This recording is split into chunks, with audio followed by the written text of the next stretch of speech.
Students coming and going from the St. George subway station here just north of the University of Toronto's downtown campus may be a little more concerned tonight. Right now, the 2020 budget process is going on at City Hall, and as a result, those who do take the TTC may have a little more coming out of their pockets. The idea of paying more to get to and from classes is a pretty straightforward math equation for students. It doesn't add up.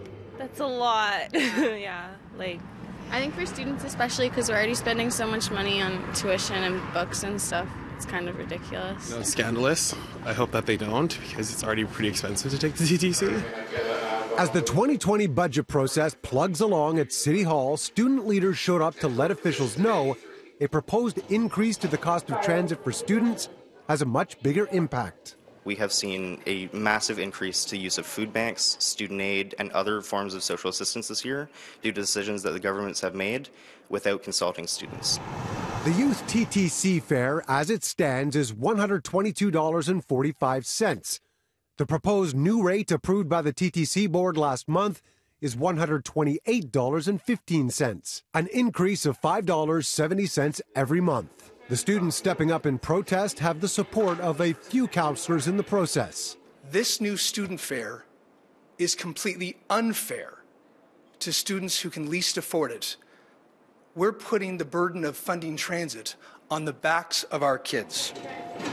TTC board member Shelley Carroll says no one wants to increase fares, but the move comes from necessity, despite the cost to young people possibly being increased more than any other group.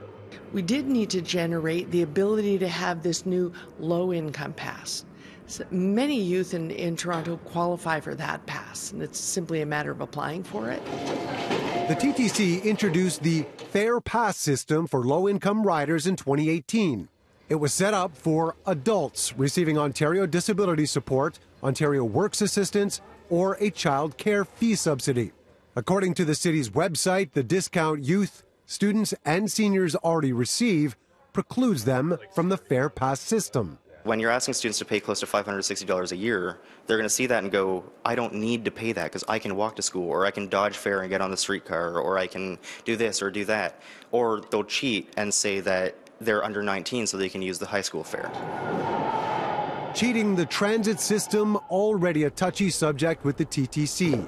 Although a fare hike could lead some students in a different direction. I'd rather take the risk of riding my bike than it's way more economical for me as a student, especially a student that isn't on OSAP. Another point that Carol brought up is that the TTC board already approved its budget back in December, so trying to make any changes at this point would be incredibly difficult.